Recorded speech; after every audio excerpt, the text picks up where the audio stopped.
গুৰু কোন হ'ব? ভাগৱতত উল্লেখ কৰিছে, এই ৰাম বেদৰ ৰহস্য তত্ত্ব সকলো জানন্ত, কৃষ্ণকো ভকতি বলে সাক্ষাৎ কৰন্তু।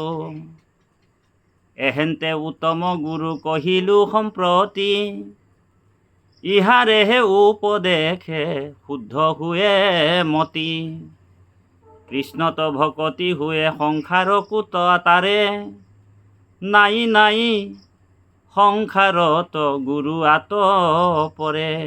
গতিকে গুৰু ঈশ্বৰত ভিন্ন বুদ্ধি কৰিব নালাগে, সেইজনেই গুৰু আৰু সেইজনেই বৈকুণ্ঠপতি পৰমাত্মা ভগৱন্ত গুৰুৰূপে নামি আহে। সেইকাৰণে কৈছে কৃষ্ণ বন্দে জগত গুৰু, কৃষ্ণই জগতৰ পৰম গুৰু। গতিকে আমি সেই পৰম গুৰুৰ আশ্ৰয় কৰি যি কলিযুগৰ শ্ৰেষ্ঠতম জ্ঞান যজ্ঞ, আপোনালোক জানে কলিযুগৰ শ্ৰেষ্ঠতম যজ্ঞ কি বুলি কৈছে? কলিহে শ্ৰেষ্ঠ চাৰি যুগ মাজে, প্ৰশংসে কলিক জ্ঞানী সমাজে, কৌল কীৰ্তন মাত্ৰেস্ব ফলমাহ ধ্যানীতি ইয়ত ফলম তৎ ফলম। তাৰমানে যিটো ফল সত্য ত্ৰেতা দ্বাপৰ কলিযুগত যাগ যজ্ঞ ব্ৰত ইত্যাদিৰ পৰা লাভ কৰিছিল, সেইটো কলিযুগত বোলে হৰিৰ নাম লোৱাৰ মাত্ৰকে আটাইকেইটা ফল, আটাইকেইটা সাধনা লাভ কৰিব পাৰি বুলি কৈছে। সেইকাৰণে ইয়ত ফলম নাস্তি তপসা নৌ যুগে, নৌ সমাধিনা তৎফলম লভতে সমগ্ৰ কৌল কেশৱ কীৰ্তনা। ভগৱন্তৰ কীৰ্তনৰ যোগেদি সমস্ত ফল লাভ হয় বুলি কৈছে। হৰিৰ নামেব কেৱলম কৌলো নাস্তেব গতিৰ নৈথা। তাৰমানে কলিযুগত হৰিৰ নামটো হৈছে মূল তত্ত্ব আৰু জীৱ পৰমাত্মা যি সংযোগ হোৱাৰ একমাত্ৰ উপায়। এতিয়া সেইকাৰণে ভগৱান কৃষ্ণ গুৰুৰূপে আহিলে আৰু গুৰুৰূপে আহি আমাৰ সমস্ত জগতক উদ্ধাৰৰ কাৰণে ভগৱন্ত কৃষ্ণই কৈছে যে ভগৱন্ত কৃষ্ণ চৰণত যদি দুৰাচাৰজনেও যদি শৰণ লয় আৰু তেওঁ ভগৱন্তৰ ভক্তি কৰে, কায় মন সমস্তক তেজি কায় বাক্য মনে লয়ুক শৰণ মুত পৰম যতনে, যিটো কৃষ্ণই গীতাত অৰ্জুনক কৈছে। কায় বাক্য মনে যদি শৰণ লয় কিনি ভগৱন্তৰ গুণনাম শ্ৰৱণ আৰু কীৰ্তন কৰে, কৈছে কীৰ্তনত এইটো পাখণ্ড মৰ্দনত কৈছে কৃষ্ণৰ কথাটো যিটো ৰসিক, ব্ৰাহ্মণ জন্ম তাক লাগে কি ক। পাখণ্ড মৰ্দনত মহাপুৰুষ গুৰুজনাই কৈছে, যিজন ভগৱন্তৰ জন্ম কৰ্ম লীলা ৰহস্য শ্ৰৱণ আৰু কীৰ্তন কৰে আৰু শ্ৰৱণ কীৰ্তন যোগেদি সেই পৰমাত্মা ভগৱন্তক আনন্দ ব্ৰহ্মক লাভ কৰে, তেওঁক আৰু ব্ৰাহ্মণ জন্মটো লাগে কি ক বুলি কৈছে। তেওঁ ব্ৰাহ্মণ হয়, সেইকাৰণে ভকতিয়ে জাতি অজাতি নবাছে। গতিকে এনেকুৱা সুগম ভক্তি মহাপুৰুষ জগতগুৰু শ্ৰীমন্ত শংকৰদেৱে আমাক আগবঢ়াই থৈছে অৱদান। গতিকে মহাপুৰুষ গুৰুজনৰ স্বয়ং ভগৱন্ত আছিল, পূৰ্ণ অংশ অৱতাৰে আহিছে আৰু কীৰ্তন দশম ঘোষা ৰত্নাৱলী বেদ বেদান্তৰ সাৰ, নেমু যেনেকৈ ৰস চেপি, নেমুৰ নিচিনাকৈ ৰস চেপি কীৰ্তন দশম ঘোষা ৰত্নাৱলী মধ্যে মহাপুৰুষ জগতগুৰু শ্ৰীমন্ত শংকৰদেৱ, মহাপুৰুষ মাধৱদেৱে নামঘোষাটো সুন্দৰভাৱে শাস্ত্ৰৰ তত্ত্ববিলাক দি দিলে। এতিয়া দুখ লগা বিষয় এইটোৱে যে মহাপুৰুষ গুৰুজনাই আমাক ইমান অৱদান দিয়াৰ পিছতো, উপদেশ দিয়াৰ পিছতো আকৌ আমি বেলেগ এজন গুৰুক আশ্ৰয় কৰাটো আমাৰ মূৰ্খামিৰ বাহিৰে একো নহয়। কৃষ্ণ মানে আমাক গুৰুজনে সকলো বস্তু দিয়ে দিলে, আমি আৰু বেলেগৰ ওচৰত হাত পাতি লাভ নাই। ভক্তি, প্ৰেম, ভক্তিৰ সকলোখিনি গুৰুজনাই আমাক দি থৈছে। আৰু গুৰুজনাৰ যিটো ধৰ্ম দৰ্শন আছিলে একশৰণ, যিটো অদ্বৈতবাদো নহয়, অদ্বৈতবাদো বুলি কৈছে আৰু ভক্তিবাদো, বাকীবিলাক দ্বৈতবাদ, গুৰুজনাৰটো অদ্বৈতবাদ আৰু ভক্তিবাদ। আৰু জাতি বৰ্ণ ধৰ্ম নিৰ্বিশেষে ঐক্যবাদ, সাম্যবাদ আৰু ভক্তিবাদ, এই তিনিওটা বস্তু গুৰুজনাই ভক্তিত দেখা দৰ্শন পায়। বেলেগ আৰু কতো দৰ্শন নাই, কোনো এটা পন্থাতে দৰ্শন নাই। আৰু সেই একশৰণ হৰিনাম ধৰ্মটো শুদ্ধ সত্যভাৱে আজিৰ অসমত প্ৰায় মানে খুব কম সংখ্যক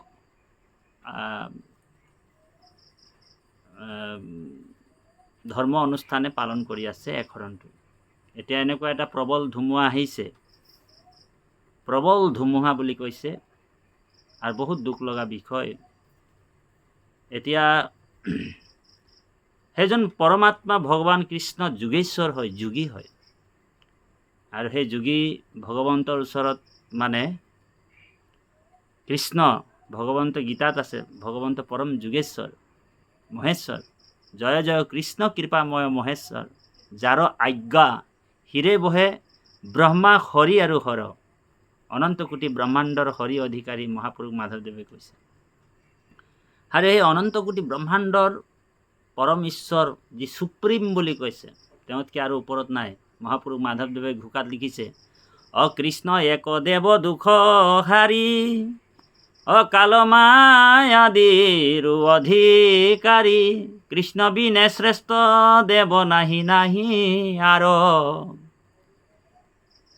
আৰু মহাপুৰুষ মাধৱদেৱে নাম ঘোষাতে কৈছে, শংকৰেহে শুদ্ধ মত শাস্ত্ৰৰ তত্ত্বক ভেদি, প্ৰচাৰিলা কৃষ্ণৰ ভকতি, তাংক এৰি কি কাৰণে আনক বোলয় গুৰু, কিনো লোক মহামূঢ়মতি বুলি কৈছে। গতিকে মহামূঢ়মতি যিসকল শংকৰদেৱৰ এজন পৰম গুৰু থাকোঁতে আৰু এজন বেলেগ গুৰু আশ্ৰয় কৰাটো এটা মহামূঢ়মতি বুলি কৈছে। এতিয়া অসমত এটা মহাপুৰুষ গুৰুজনাক, জগতগুৰু শ্ৰীমন্ত শংকৰদেৱক ঢাকিবৰ কাৰণে, নাচাত কৰিবৰ কাৰণে বহুত মানে বিদেশৰ ধৰ্মবিলাক মানে গুৰুজনাৰ ধৰ্মটোক ঢাকিবৰ কাৰণে অনেক বিদেশৰ ধৰ্ম আহি ঢাকিব বিচাৰিছে। কিন্তু সূৰ্যই যেনেকৈ পোহৰ দিয়ে, অলপ দেৰিৰ কাৰণে কলা ডাৱৰে ঢাকি ৰাখে, তাৰপিছত সূৰ্য আকৌ সুন্দৰভাৱে ওলাই যায়। সূৰ্যক কোনো ঢাকিব নোৱাৰে। কিন্তু মহাপুৰুষ গুৰুজনাৰ বেদ বেদান্তৰ সাৰ, গীতা ভাগৱত তত্ত্ব ভেদ কৰি আনি কীৰ্তন দশম ঘোষা ৰত্নাৱলীত লিখিছে। গুৰুজনাৰ এটা কলম, এটা শব্দ ইফাল ইফাল কৰিলে কিন্তু মহাপাপ হয়। ধ্যান দি শুনিব, বৰ গুৰুত্বপূৰ্ণ কথা। কিছুমান গুৰুৱে মহাপুৰুষ শংকৰদেৱ আৰু মাধৱদেৱৰ এই যি শ্লোকবিলাক বা সেই পদবিলাকক ইফাল ইফাল কৰিব বিচাৰিছে, সেইটো কিন্তু মহাপাপ লাগিব। কিহৰ কাৰণে মহাপাপ লাগিব? যিহেতু শংকৰদেৱ হৈছে পৰমাত্মা ভগৱান কৃষ্ণ, কৃষ্ণই আহি নিজেই নিজৰ বাণীটো ৰূপায়ণ কৰিছে। আৰু এই অক্ষৰ অবিনাশী শব্দবিলাক আমাক ভকতি মাৰ্গত আগবঢ়াই দিছে। তাক পঢ়িলে, শ্ৰৱণ কৰিলে, কৰ্ণপথে ভকতৰ হিয়াত প্ৰৱেশী হৰি, দুৰ্বাসনা সৰে সমস্ত জলৰ যতে কমল যেনেহেন শৰৎকালে স্বভাৱ। তাক যদি বিকৃত কৰা হয়, তেতিয়াহ'লে মহাপাপ লাগিব। সেইকাৰণে আমি যিসকল আমাৰ গুৰুজনাৰ ধৰ্মশাস্ত্ৰৰ গ্ৰন্থবিলাকক বিকৃত কৰিছে, আমি তেখেতলোকক সেৱা জনাইছোঁ, অনুৰোধ জনাইছোঁ। পাৰিলে আপোনালোক শুধৰণি কৰি লওক, বস্তুবিলাক মানে শুদ্ধভাৱে নিজৰ নিজৰ যি ধৰ্মশাস্ত্ৰ ধৰ্মগ্ৰন্থ সৃষ্টি কৰক, কিন্তু আমাৰ গুৰুজনাৰ ভাগৱত, কীৰ্তন, দশম, ঘোষা, ৰত্নাৱলীত আপোনালোক হাত নিদিব। আমাৰ এইটো স্পষ্ট কথা। আমি বেয়া নাপাব, আমি অকণমান ৰাপকৈ কোৱা হৈছে। কি কাৰণে? গুৰুজনাৰ এটা এটা শব্দ ব্ৰহ্ম হয়। তাৰমানে ব্ৰহ্ম নিজেই, স্বয়ং ভগৱান নিজেই শব্দবিলাক লিখিছে, আৰু এই কথাবিলাকে মানে সেই শব্দবিলাকে কথা কয়। মহা মহা পাপীকো উদ্ধাৰ কৰে বুলি কৈছে শব্দৰ যোগেদি। গতিকে সেই শব্দবিলাকক যদি ইফাল ইফাল কৰি দিয়া হয়, অকণমান 19-20 কৰি দিয়া হ'লে তাৰ পৰিণামটো ভয়াৱহ হয়। সেইকাৰণে আমি অনুৰোধ জনাইছোঁ, আমি কাকো নিন্দা তাচিল্য শব্দ ব্যৱহাৰ নকৰোঁ। মাথো আমাৰ এটা হৃদয়ৰ পৰা অনুৰোধ যে যিসকলে এনেকুৱা বিকৃত কৰিছে গুৰুজনাৰ ধৰ্মশাস্ত্ৰবিলাকক, আমি এটাই অনুৰোধ, তেখেতলোকে নিজৰ গ্ৰন্থ সৃষ্টি কৰক, আৰু ভগৱন্তৰ গুণনাম যিমান আছে, ভগৱন্তৰ মহিমা বহুত আছে, কৃষ্ণৰ মহিমা বহুত আছে, অনন্ত কোটি ব্ৰহ্মাৰ মহিমা, ব্ৰহ্মৰ মহিমা, কৃষ্ণৰ মহিমা কৈ কোনেও শেষ কৰিব নোৱাৰে। স্বয়ং ভগৱান কৃষ্ণই অনন্ত স্বৰূপে কৃষ্ণ নিজৰ মহিমা নিজে কৈ শেষ কৰিব নোৱাৰোঁ বুলি কৈছে। গতিকে আমি সেইসকলক সেৱা জনালোঁ। তাৰ পৰিৱৰ্তে আমি এটা কথা কওঁ, তাৰ পিছত আৰু কওঁ যে এই যে গুৰুজনাৰ মহাপুৰুষ শংকৰদেৱক যে কিছুমান ইয়াত বিদেশৰ মানে পশ্চিমীয়া গুৰু আহি যে ঢাকিব বিচাৰিছে, যিবিলাক গুৰু আহিছে সেইসকল বহুশৰণীয়া, একশৰণ নহয়। তাৰমানে কৃষ্ণস্তু ভগৱান স্বয়ং, কৃষ্ণই যে একমাত্ৰ ভগৱান, এই তত্ত্বটো চবে উলিয়াব নোৱাৰিলে। সেইকাৰণে আমাৰ গুৰুজনাক কিবা মানে গুৰুজনাৰ যিটো একশৰণ তত্ত্বটো তেওঁলোকে দেখিলে যে একশৰণ হৰিনাম ধৰ্ম ল'লে মোক্ষ পাব, গতি পাব, আৰু জীৱনতে মুক্ত হোৱাৰ যিটো উপায় আমাৰ গুৰুজনে আমাক দি থৈ দিছে। সেই আনন্দ ব্ৰহ্মক সচিদানন্দ, ঘনানন্দ, প্ৰেমানন্দ, সহজানন্দ, সকলো আনন্দ 11টা উপাধিৰে বিভূষিত হৈ থকা মহাপুৰুষ ভগৱন্ত কৃষ্ণ। সেই আনন্দটো ভকতে লাভ কৰিব পাৰে, ভগৱন্তৰ গুণনাম জন্ম কৰ্ম। সেইকাৰণে কৈছে, অমূৰ জন্ম কৰ্ম মোৰেহে গুণ নাম, শ্ৰৱণ কীৰ্তন কৰিবেক বিশ্ৰাম, মোৰ কথা শ্ৰৱণত কৰিবে কৰতি, আকেহে বোলয় সখী উত্তম ভকতি। গতিকে এই উত্তম ভক্তিটো গীতাত কৃষ্ণই কৈছে যে আমি সকলোকে ভগৱন্তই বিলাই দিছে, আৰু এই উত্তম ভক্তিটো একশৰণটো মহাপুৰুষ গুৰুজনাৰ বাহিৰে পৃথিৱীৰ কোনো ধৰ্ম গুৰুৱে আনিব পৰা নাই। আদি গুৰু শংকৰাচাৰ্যই প্ৰথমে তেওঁ চেলেঞ্জ এটা কৰিলে, সাংঘাতিক চেলেঞ্জ, যিটো চেলেঞ্জ মানে কোনো বিশ্বৰ ব্ৰহ্মাণ্ডত কোনো তেওঁৰ চেলেঞ্জত মানে স্থিতি দিব পৰা নাছিল। তেওঁ বিশ্বৰ পণ্ডিতসকলক, বিশ্বৰ যিসকল মানে বুদ্ধিজীৱী হওক, বিশ্বৰ বৌদ্ধিক হওক, সকলোকে তেওঁ কৈছে যে কোটি কোটি গ্ৰন্থ মই আধাটা শ্লোকতেই বোলে লিখি দিব পাৰোঁ। শ্লোকাৰ্ধেনো প্ৰবাখ্যামি যদুক্তম গ্ৰন্থ কোটিভি, মানে কোটি কোটি গ্ৰন্থ মই আধাটো শ্লোকতেই লিখিব পাৰোঁ, মানে আধাটা শ্লোকতে প্ৰমাণিত কৰি দিব পাৰোঁ। আৰু তেখেতে এটা শব্দ ক'লে, ব্ৰহ্ম সত্য জগত মিথ্যা। ব্ৰহ্ম সত্য, ব্ৰহ্ম মানে ভগৱন্ত স্বয়ং নাৰায়ণ, ব্ৰহ্ম সত্য জগত মিছা, জগতখন মিছা বুলি কৈ দিলে। আৰু এইটো মানিবলগীয়া কথা। সকলো বিশ্বৰ পণ্ডিতে তেওঁকে দীঘল দীঘল দি অষ্টাংগ সেৱা কৰিছে। এইটো মূল কথা, সঁচাই আমি অসত্য, এই জগতখন অসত্য, ব্ৰহ্মই সত্য, ভগৱানে সত্য। কিছুদিন গ'ল, তাৰপিছত সেই আদিগুৰু শংকৰাচাৰ্যক গুৰুপদৰ পৰা নমাই আনিলে, গুৰুপদৰ পৰা যুক্তিকাৰকে নমাই আনিলে। বোলে কি যুক্তি দিলে? যুক্তিটো সাংঘাতিক যুক্তি। আদিগুৰু শংকৰাচাৰ্যক ক'লে, প্ৰশ্ন কৰিলে যুক্তিকাৰকে, যে হে আদিগুৰু শংকৰাচাৰ্য, তুমি যে ক'লা শুল্কাৰ্ধেনো প্ৰবাখ্যামি যদুক্তম গ্ৰন্থ কুটিভি ব্ৰহ্ম সত্য জগত মিথ্যা জীৱ ব্ৰহ্ম নাপৰই। তুমি যে ক'লা জীৱ ব্ৰহ্মৰ ভেদ আছে আৰু জীৱ ব্ৰহ্ম হ'ব নোৱাৰে, ব্ৰহ্মই সত্য, বাকীবিলাক চব মিছা, জগতো মিছা বুলি ক'লা। এটা কথা এটা কওকচোন, বোলে তুমি এতিয়া ক'ত থিয় হৈ আছা? তো শংকৰাচাৰ্যই কৈছে যে মইতো এই জগতখনতে থিয় হৈ আছো।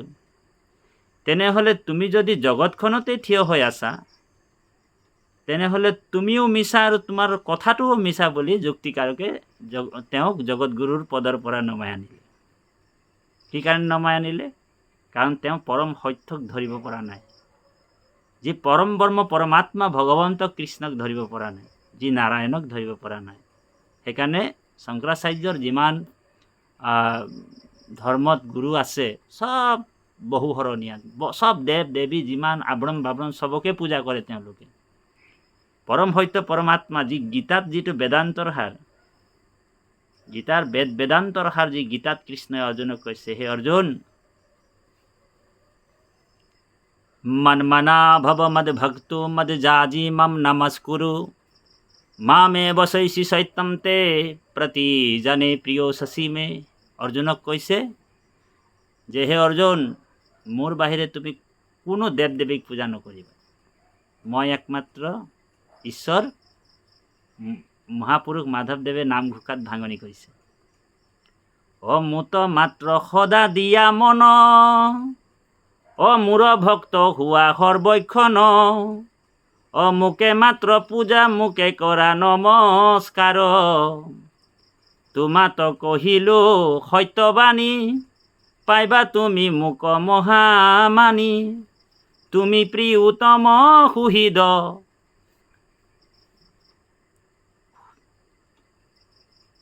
তুমি প্ৰিয়তম সুহৃদ বন্ধু আমাৰ। তাৰমানে মুত মাত্ৰ সদা দিয়া মন, মূৰ ভক্ত হোৱা সৰ্বক্ষণ, মোকে মাত্ৰ পূজা মোকে কৰা নমস্কাৰ, তোমাতো কহিলো সত্যবাণী, পাইবা তুমি মোক মহামানী, তুমি প্ৰিয়তম সুহৃদ সখা আমাৰ। তাৰমানে অকণমান শ্লোকটো ইফাল সিফাল হ'ল, বাৰু যাওঁ কি নহওক, তুমি প্ৰিয়তম সুহৃদ সখা আমাৰ, এইটো গীতাৰ 18 অধ্যায়ৰ প্ৰায় 65-66 শ্লোক মানত এইটো ভাঙনি কৰিছে গুৰুজনাই, মহাপুৰুষ মাধৱদেৱে। তাৰপিছত আকৌ গীতাত কৈছে, এই 10 নম্বৰ অধ্যায়ৰ 8 নম্বৰ শ্লোকত কৈছে, হে অৰ্জুন, বিভূতি যুগত 10 নম্বৰ অধ্যায় 8 নম্বৰ শ্লোকত কৈছে, বোলে অহম সৰ্বস্য প্ৰভু ভূমতো সৰ্বম প্ৰৱৰ্তন্তে ইতি মত্তা ভজন্তে মাম বুধা ভাৱ সমম্বিতা।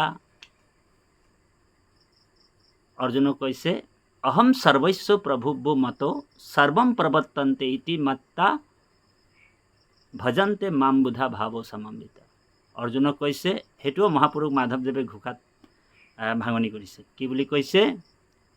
অমূত মাত্ৰ হুৱে চৰাচৰ, অমূতে হে প্ৰৱতে নিৰন্তৰ, ইহাক অৰ্জুন জানে যিটো মহাজন, বোলে পৰম বিবেকী সিটো নৰ, মূৰ ভাৱে যুক্ত হুয়া মন, মোকে মাত্ৰ ভজে শ্ৰৱণ কৰি কীৰ্তন। ভগৱন্ত কৃষ্ণই গীতাত কৈছে,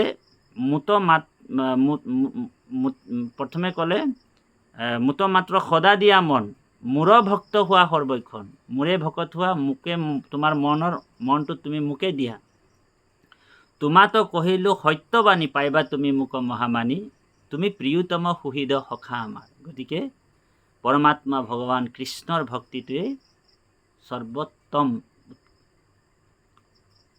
ভক্তি। আৰু একেবাৰে শ্ৰীমদ ভাগৱত গীতাৰ প্ৰায় যি পৰম অৰ্জুনে মানিছে, পৰমম ব্ৰহ্ম পৰমম ধামম পবিত্ৰম পৰমম ভাৱন পুৰুষম শাশ্বতম দিব্যম আদি দেৱম অজম বিভূম। যিজন অৰ্জুনে স্বীকাৰ কৰিছে যে পৰম পুৰুষ পৰমেশ্বৰ, পৰম আশ্ৰয়স্থান, পৰম পবিত্ৰ, পৰম সত্য, আপুনিয়ে শাশ্বত দিব্য জন্মৰহিত পৰম বিশাল আদি মহান পুৰুষ। গতিকে এইটো আপোনাৰ 10 নম্বৰ অধ্যায় বিভূতি যুগৰ 13 নম্বৰ শ্লোক গীতা, মূল সংস্কৃত গীতা। গতিকে এতিয়া এই কথাবিলাক যে আমি এইটো কাৰণে কোৱা হৈছে, এই গীতাৰ শ্লোকবিলাক এই কাৰণে অনা হৈছে যে বহু কোটি জন্মৰ ভিতৰত কোনোবা এজন বহুনাম জন্মনা অন্তে জ্ঞানবান মামো প্ৰপদ্যন্তে বাসুদেৱম সৰ্বম ইতি মহাত্মা দুৰ্লভা। বহু কোটি জন্মৰ পিছত কোনোবা এজনহে মোৰ ভকত হ'ব পাৰে। কোটি কোটি জন্মৰ পিছত। এইটো গীতাত কৈছে আপোনাৰ 7 নম্বৰ অধ্যায় 19 নম্বৰ শ্লোকত। মানে কোটি কোটি কোটিৰ মাজত গুটি কোনোবা এজনহে মোৰ ভক্তি লাভ কৰিব পাৰে, কৃষ্ণই কৈছে। আৰু অৱশেষত ভগৱন্ত কৃষ্ণই অৰ্জুনক কৈছে, হে অৰ্জুন, আপোনাৰ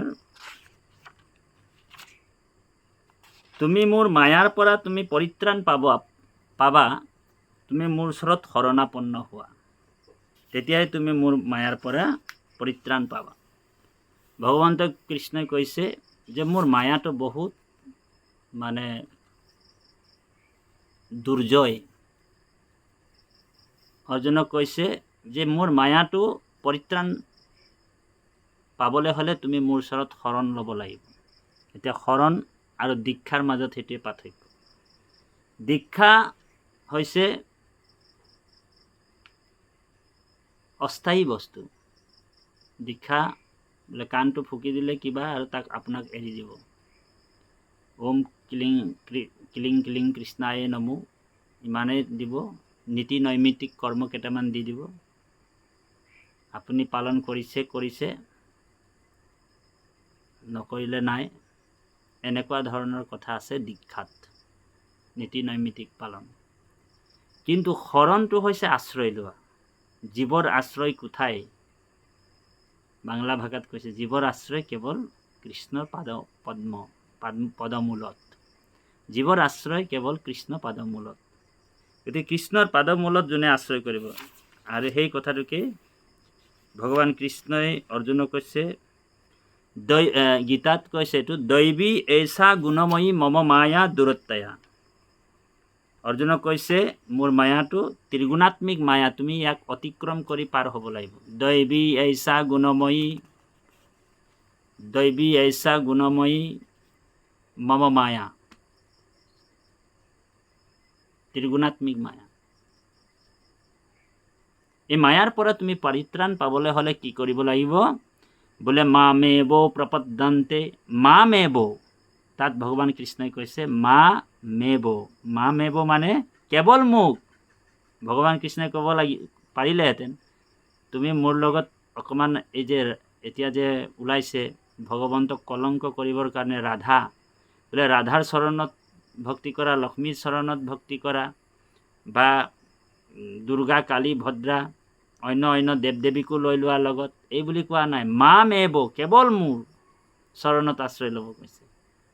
অৰ্জুনক কৈছে মামেব প্ৰপদ্যন্তে মায়া মেতম তৰন্তি তে। মোৰ ওচৰত যোনে কায় বাক্য মনে শৰণ ল'লে, কায় বাক্য মনে শৰণ ল'লে মোৰ প্ৰবল মায়াৰ পৰা তেওঁ পাৰ হ'ব পাৰিব। গীতাত কৃষ্ণই অৰ্জুনক কৈছে দৈৱী এইষা গুণময়ী মম মায়া দুৰত্তয়া। মোৰ মায়াটো বহুত ডেঞ্জাৰ।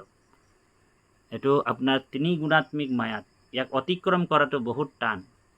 আৰু যিসকলে মোৰ চৰণত শৰণ লয় সেইটোকে ভক্তি ৰত্নাৱলী গ্ৰন্থ ভাগৱততো এইটো ভাঙনি আছে গুৰুজনাই কৰিছে। কি বুলি ভাঙনি কৰিছে? অবস্তুক দেখাবন্ত বস্তু কয়াবৰি, এহিহে মুহুৰ মায়া জানা নিষ্ট কৰি, ভগৱন্ত মাধৱৰ অভয় চৰণে, শৰণে পখিলে যিটো কায় বাক্য মনে, ঈশ্বৰ মাধৱ তাংক কৰিলন্ত দায়া, তৰয় দুৰ্ঘুৰ ইটো ঈশ্বৰৰ মায়া। কেৱল ভগৱন্তৰ চৰণত শৰণাপন্ন, আশ্ৰয়, সমৰ্পণ। যেতিয়া কায়টো আমাৰ সমৰ্পণ হ'ব, বাক্যটো সমৰ্পণ হ'ব, দেহাটো আমাৰ কায় বাক্য মন যেতিয়া চব আমাৰ ঈশ্বৰৰ অৰ্পণ হ'ব, ধন টকা পইচা ঐশ্বৰ্য বিভূতি সকলো ভগৱন্তক অৰ্পণ কৰিব লাগিব এক। সেইকাৰণে কৈছে ভগৱন্ত মাধৱৰ অভয় চৰণে, শৰণে পখিলে যিটো কায় বাক্য মনে, ঈশ্বৰ মাধৱে তাংক কৰিলন্ত দায়া, তৰয় দুৰ্ঘুৰ ইটো ঈশ্বৰৰ মায়া। এই দুৰ্ঘুৰ ঈশ্বৰৰ মায়াৰ পৰা তেওঁ পৰিত্ৰাণ পাব বুলি কৈছে। গতিকে আমি সমস্তখিনি অৰ্পণ কৰিব লাগিব। আৰু ভগৱন্তক সকলো যতেক সুকৃতি মানে কৃষ্ণত অৰ্পিব বুলি কৈছে। যিমান যি পাইছ, ধন টকা পইচা ঐশ্বৰ্য বিভূতি মন প্ৰাণ আত্মা সকলো কৃষ্ণত অৰ্পণ হৈ গ'ল। আৰু কৃষ্ণক পাবৰ কাৰণে যেতিয়া হৃদয় ব্যাকুল হৈ থাকিব, তাৰে নাম হৈছে ভক্তি। আৰু ভক্তি হৈছে প্ৰেম ৰূপ। ইয়াত ৰাধাৰ কথা নাহে। আৰু স্বয়ং ভগৱান কৃষ্ণৰ আমাৰ গুৰুজনাই ধ্যান বৰ্ণত দুটা কীৰ্তন দিছে, উপৰিঞ্চি এটা আছে। গতিকে ইমান সুন্দৰভাৱে ভগৱন্তৰ ৰূপ বৰ্ণনা কৰিছে। ৰামস্য নাম ৰূপঞ্চ লীলা ধাম পৰাৎ পৰমম এতৌ চতুষ্টয়ম নিত্যম সচিদানন্দ স্বৰূপা বুলি কৈছে। ভগৱন্তৰ নাম, ৰূপ, লীলা, ধাম, এই চাৰিও বস্তুটো ভগৱন্তৰ। গতিকে ভগৱন্ত কৃষ্ণৰ বাহিৰে গুৰুজনে আৰু বেলেগ তত্ত্ব এক শৰণত অনা নাই। ভগৱন্ত এক ঈশ্বৰবাদ, এক দেৱ, এক হেৱ, একবিনে নাই কেও। আৰু এই মহান তত্ত্বটোকে সমস্ত জগত উদ্ধাৰৰ কাৰণে দিছে, আৰু আমি এইটো গ্ৰহণ কৰিব লাগিব। এতিয়া দুখ লগা বিষয়, আমাৰ পশ্চিমীয়া গুৰুসকল আহিছে, এতিয়া এই আমাৰ জগতগুৰু শ্ৰীমন্ত শংকৰদেৱৰ ধৰ্ম ভক্তিটোক নাইকিয়া কৰিছে। এতিয়া যুৱ প্ৰজন্মৰ মই হোৱাটছআপত চাওঁ, ষ্টেটাছত তেওঁলোকে কোনোবা এই প্ৰেমানন্দ মানে ৰাধা ৰাধা কৈ থাকে, তেওঁৰ ফটো এটা দেখোঁ সদায়। যুৱ প্ৰজন্ম এতিয়া বিশৃংখলা হৈ গ'ল। মহাপুৰুষ জগতগুৰু শ্ৰীমন্ত শংকৰদেৱক চিনিয়ে পোৱা নাই আমাৰ অসমৰ ল'ৰা ছোৱালীবিলাকে। ক'ত প্ৰেমানন্দৰ ভক্তিত প্ৰেমানন্দৰত পৰি গ'ল, ক্ষমা কৰিব শব্দটো বেয়া হ'ল। ক'ত প্ৰেমানন্দৰ পিছে পিছে লৰ মাৰিছে। গতিকে প্ৰেমানন্দ আমাৰ গুৰুজনাই ইমান সুন্দৰকৈ ঈশ্বৰ দৰ্শন, ঈশ্বৰ ভক্তি, ঈশ্বৰ প্ৰেম কৰিবলৈ আমাক শিকাইছে। প্ৰেমানন্দই আৰু যিমান পশ্চিমীয়া যিবিলাক গুৰু আছে বা যিবিলাক ভাৰতবৰ্ষত গুৰু আছে, সেইসকল ৰাধাৰ নামটো উল্লেখ কৰিছে। কিন্তু ৰাধাৰ নামটো আমাৰ গুৰুজনাই গোটেই বেদ বেদান্তৰ পুৰাণ ভাৰতৰ কথাটো মহাভাগৱতত কীৰ্তন দশম ঘোষা ৰত্নাৱলীত আছে। আমাৰ মহাপুৰুষ গুৰুজনাই বুৰ্বক নেকি বা অজ্ঞানী আছিল, মূৰ্খ আছিল নেকি যে ৰাধাৰ কথাটো উল্লেখ নকৰিলে। দশম স্কন্ধত এটা জেগাত মানে এজনী গোপীৰ কথা আছে। তেওঁ কান্ধত লৈ ভগৱন্ত গৈছিলে, আৰু যেতিয়া গোপিনীটোৰ অহংকাৰ হ'ল, তেতিয়া ভগৱন্ত অন্তৰ্ধান হৈ গ'ল। সেই গোপিনীটোক মানে বহুতে ৰাধা বুলি চিনাক্ত কৰিছে। তাৰমানে অহংকাৰটোৱে হৈছে ৰাধা। কাৰণ ৰাধাৰ নামটো কোনো জেগাতে ভাগৱতৰ নাই, শ্ৰীমদ ভাগৱততো নাই, শ্ৰীমদ ভাগৱত গীতাতো নাই, পুৰাণ সূৰ্য মহাভাগৱততে ৰাধাৰ নাম নাই। আৰু যোনে ওলাই দিব পাৰিব, তেতিয়াই মই বোলে মোৰ নিজৰ এই মানে অনুষ্ঠানটো আজিৰ পৰা মই মানে যিবিলাক ব্যাখ্যা কৰি আছোঁ, সেইবিলাক চব ত্যাগ কৰি তেওঁৰ চৰণত মই শৰণাপন্ন হৈ যাম। ৰাধাৰ নাম শ্ৰীমদ ভাগৱত 18,000 শ্লোকত 335টা অধ্যায় 5,96,000 শব্দ, কোনোবা এটা শব্দত যদি ৰাধাৰ নামটো ওলাই দিয়ে, তেতিয়া মই ত্যাগ কৰিম নিজৰ ব্যাখ্যা এখন। বোলে অকল বোলে ভাগৱত পুৰাণেই নহয়, হৰিবংশ পুৰাণত যি ভগৱন্তৰ বংশাৱলী আছে তাতো ৰাধাৰ নাম নাই। বোলে তাতেই নহয়, বোলে বিষ্ণু পুৰাণতো ৰাধাৰ নাম কোনো এটা শ্লোকতেই নাই। বোলে মহাভাৰতটো বোলে ভগৱন্তৰ জন্মলীলা ৰহস্যৰ কথাটো প্ৰথমৰ পৰাই আছে, তাতো ৰাধাৰ নাম নাই। ৰাধা এটা চৰিত্ৰ, ভগৱান কৃষ্ণ যোগী হয়, যোগেশ্বৰ। ভগৱন্তক কলংকিত কৰিবৰ কাৰণে ৰাধা বোলে ভগৱন্তৰ বোলে তেজ তত্ত্ব, ৰাধা বোলে মানে আৰাধ্য শক্তি, এনেকুৱা ভেজাল সংমিশ্ৰণ সনাতন ধৰ্মত কৰি ৰাখি দিলে। কাৰণ যদি ৰাধা ভগৱন্তৰ প্ৰেম ৰূপ হয়, তেনেহ'লে ৰুক্মিণীক ভক্তি প্ৰেম কৰা নাছিল ভগৱান। গতিকে এইবিলাক ভেজাল। ব্ৰহ্মদ্য পুৰাণত ৰাধাৰ নাম আছে উল্লেখ, আৰু ব্ৰহ্মদ্য পুৰাণটো মোগল যেতিয়া আহিছিল তেতিয়া নতুনকৈ আকৌ তাত হেৰি কৰি দি দিলে, কিছুমান তাত গণ্ডগোল সোমাই দিলে। আপুনি পাব কথাটো, তাত 4টা ৰাধাৰ ভগৱন্ত কৃষ্ণৰ মামী হিচাপে দিছে এজেগাত, এটা জেগাত আকৌ প্ৰিয়তম বুলি দিছে ব্ৰহ্মদ্য প্ৰেৱত্য পুৰাণ। গোটেই ভেজাল। গতিকে ৰাধাৰ কথাটো আমাৰ গুৰুজনে অনা নাই, আৰু শাস্ত্ৰ প্ৰমাণিত আছে। বেদান্ততো ৰাধাৰ নাম নাই। ভগৱন্ত কৃষ্ণৰ কথা, নাৰায়ণৰ কথাহে বেদত আছে। আপুনি বেদৰ য'ত বেদৰ 4টা অক্ষৰ না ঋগু ৰা যজুৰ সামে ইয়া পৰিকীৰ্তিতা অথৰ্বে ন মুনিও বদন্তি নাৰায়ণ। 4খন বেদৰ পৰা সাৰ কাঢ়ি ব্ৰহ্মাৰ নিচিনা বিজ্ঞানী নাছিল, ব্ৰহ্মাই সাৰ কাঢ়ি আনি এইখিনি 4টা আখৰ, বেদতনো কি আছে, কি ৰহস্য আছে, কি তত্ত্ব আছে, কি পাৰমাৰ্থিক আছে, সাৰ কাঢ়ি আনিছে। অক্ষৰ অবিনাশী বস্তু, 4খন বেদৰ পৰা মাত্ৰ 4টা অক্ষৰ। কি না ঋগু, ঋগ বেদৰ পৰা না, ৰা যজুৰ বেদৰ পৰা ৰা, অথৰ্বে ন, না ঋগু ৰা যজুৰ সামে ইয়া, সাম বেদৰ পৰা ইয়া, অথৰ্বে ন মুনিও বদন্তি নাৰায়ণ।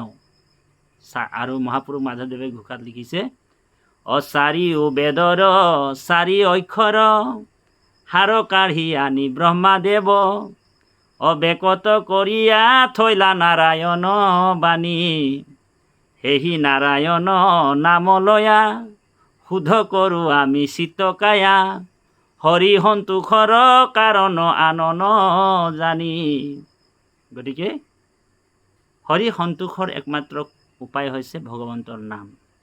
এই নামৰ দ্বাৰাহে ঈশ্বৰক লাভ কৰিব পৰা যায়। যেই নাম সেই হৰি ভজা নিষ্ঠ কৰি, আপোন নামৰ সং নচাৰন্ত হৰি। গতিকে আপুনি বৃন্দাবন যাব নালাগে আৰু বোলে না যাওঁ কাশী, না যাওঁ বৃন্দাবন, যাহা বিছালো আসন অহি মেৰি অবিনাশী। অবিনাশীক বিচাৰি আৰু বৃন্দাবন, গয়া, কাশী যাব নালাগে। গুৰুজনাই কৈছে, উবা নৰলোক হৰি ভজিওক, ধৰা ইটো উপদেশ।